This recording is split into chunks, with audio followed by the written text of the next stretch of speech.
Meron po tayo ditong dalawang adapter. Branded, ito naman po ay non-brand. Makakabili po nito sa Shopee at Lazada sa halagang 10 pesos to 20 pesos lamang. Samantalang itong original ay makakabili ka po nito sa mall. Ito po ay Omni. Pares po sila na nakalagay 10 amperes at 250 volts. Ang pagkakaiba po nitong dalawang to, mararamdaman mo po dito sa branded, ramdam mo ang kanyang pagiging matibay. Lang umaalog, samantalang bila ay umaalog.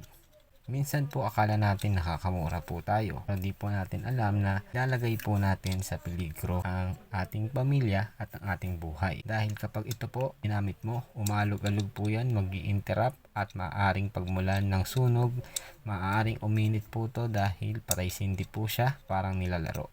Pag tinignan po ninyo itong branded, talagang matatag. Kung hindi po natin maiiwasan gumamit nito, dapat po branded. Wag po tayong bumili ng mga non-brand kasi hindi po tayo sigurado kung talagang 10 amperes to. Papaano kung 3 amperes lang yan o 5 amperes tapos ginamit mo, mababa pa siya, mag-overload siya at masusunog. Minsan po yung mga ginagamit po nilang plastic ay mabilis masunog compare po doon sa branded. So mag-ingat po tayo, mas maganda branded po ang bilhin natin para sigurado ligtas ang ating pamilya.